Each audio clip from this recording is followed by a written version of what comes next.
السلام علیکم ورحمۃ اللہ وبرکاتہ۔ محترم سامعین، امید ہے کہ آپ حضرات خیر و عافیت سے ہوں گے۔ اللہ تعالیٰ آپ سبھی کو صحیح سلامت رکھے، اور جن لوگوں کو بھی حج کے پیسوں کی وجہ سے یا کسی اور وجہ سے پریشانی آ رہی ہے، اللہ تعالیٰ آسانیوں کا معاملہ فرمائے، اور اللہ تعالیٰ سبھی کے حج کو قبول بھی فرمائے اور جانے میں آسانیاں پیدا فرمائے، غیب سے انتظامات مہیا فرمائے۔ دوستو، 2 دن سے ویڈیو نہیں ڈلی ہے، میں کسی کام میں مشغول تھا، اس وجہ سے ویڈیو نہیں ڈال سکا۔ حضرات کے سوالات جو ہے وہ کومنٹ میں نے پڑھے تو کافی سوالات آپ حضرات کے آئے ہوئے تھے۔ دوستو، میں ایک ایک کر کے جواب دوں گا۔ اس سے پہلے آپ کو بتا دوں، جن لوگوں نے ابھی تک قسط جمع نہیں کی ہے وہ جلدی سے جمع کر دے، 15 تاریخ لاسٹ ہے، اور ڈاکومنٹ جمع کرنے کی 19 تاریخ لاسٹ ہے۔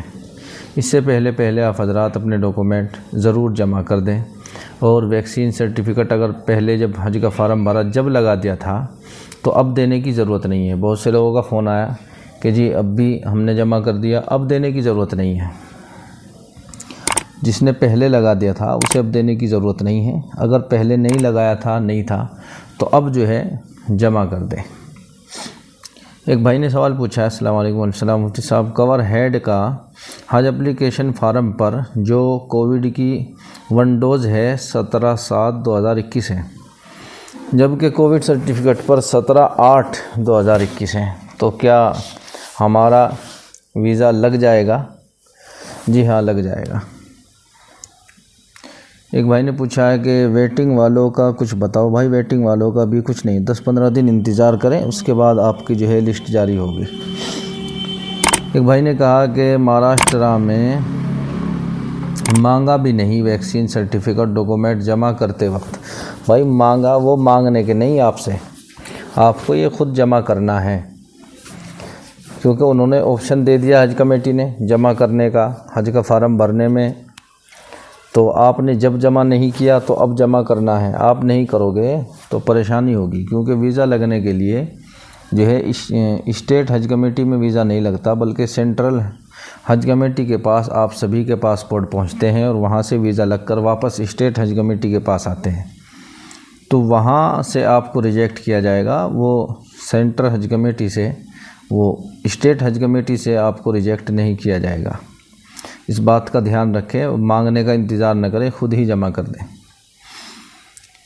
ایک بھائی نے کہا، السلام علیکم۔ السلام حضرت، ہم 2 کور نمبر 7 جانا چاہتے ہیں، تو اس کا فارم بھرنا ہے، اور ہم لاسٹ والی فلائٹ میں بھی جانا چاہتے ہیں، تو کیا دونوں کام ایک ہی اپلیکیشن میں دے سکتے ہیں یا الگ الگ؟ جی ہاں، ایک ہی اپلیکیشن میں بھی دے سکتے ہیں، الگ الگ بھی دے سکتے ہیں۔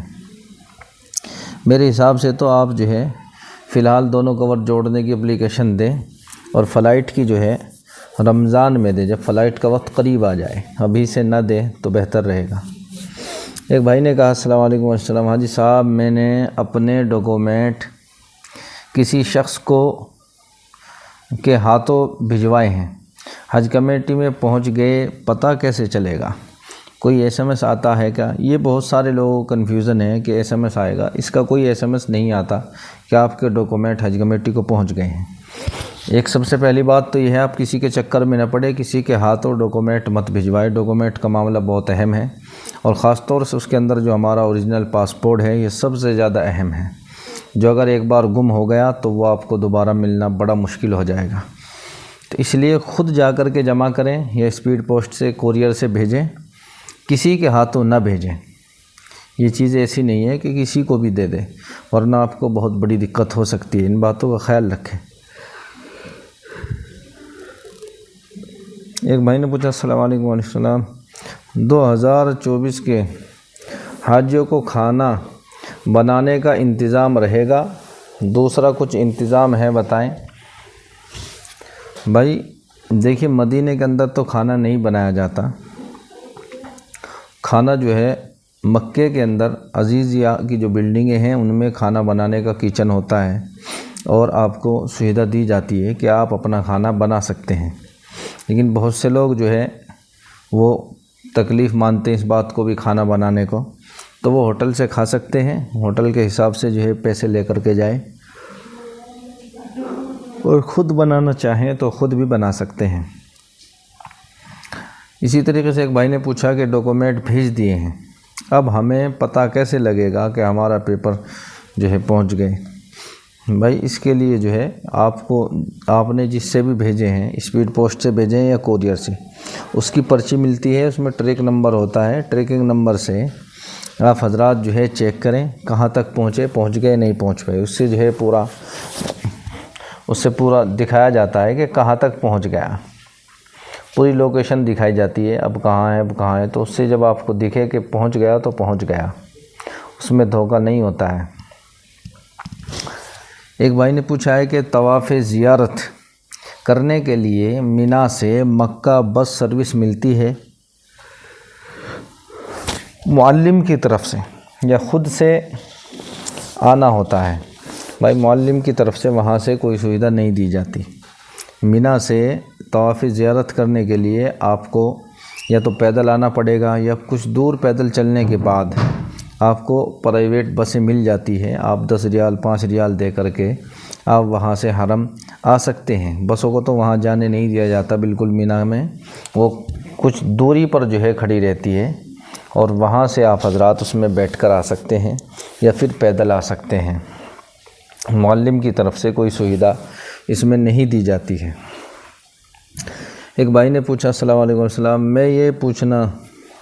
ایک بہن نے پوچھا کہ میں پوچھنا چاہتی ہوں، کیا حج کرنے کے بعد ہم سے جانے انجانے میں اگر کوئی غلطی یا گناہ ہو جاتا ہے تو کیا حج ہمارا قبول نہیں ہوتا؟ ایسی باتوں سے لوگ جو ہے جوانی میں حج کرنے سے ڈرتے ہیں، اس بارے میں آپ ہماری رہنمائی فرمائیں۔ دیکھیے بھائی، جب ہم کوئی بھی عبادت کرتے ہیں، چاہے وہ حج ہو یا نماز ہو یا روزہ ہو، جب ہم اسے اچھی طرح سے ادا کرتے ہیں، سارے ارکان اور ہر طرح کی واجبات سنت کی فرضوں کی رعایت کرتے ہوئے اسے جو ہے ہم پورا کرتے ہیں، تو اللہ تعالیٰ اسے قبول بھی فرماتا ہے۔ ایک بار کوئی چیز قبول ہو گئی تو اب ایسا نہیں کہ وہ ایسی ہو جائے گی کہ قبول نہیں ہوئی، قبول ہو گئی تو ہو گئی۔ آپ نے حج کیا، جوانی میں کیا یا بڑھاپے میں کیا، آپ کا حج اگر قبول ہو گیا تو قبول ہو گیا۔ اب آپ اگر کوئی غلطی کرتے ہیں، گناہ جانے انجانے میں کرتے ہیں، تو اس کا گناہ آپ کو ملے گا۔ اس کا مطلب یہ نہیں کہ گناہ کرنے سے آپ کا حج جو قبول ہو گیا تھا اب وہ جو ہے قبولیت سے ہٹا دیا جائے گا، ایسا نہیں ہے۔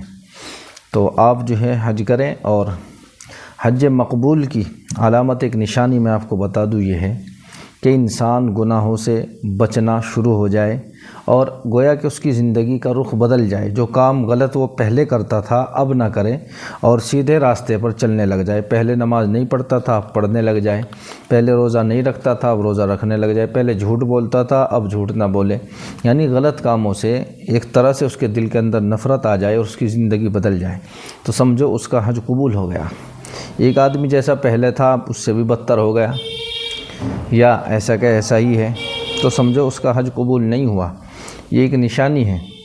بہرحال اپنے آپ کو بدلنے کی کوشش کرنی چاہیے، اور جب ہم نے حج کر لیا، اللہ نے اپنے پاک دربار دکھا دیا، تو اس کے بعد گناہوں سے یقیناً احتراز کرنا چاہیے، پرہیز کرنا چاہیے۔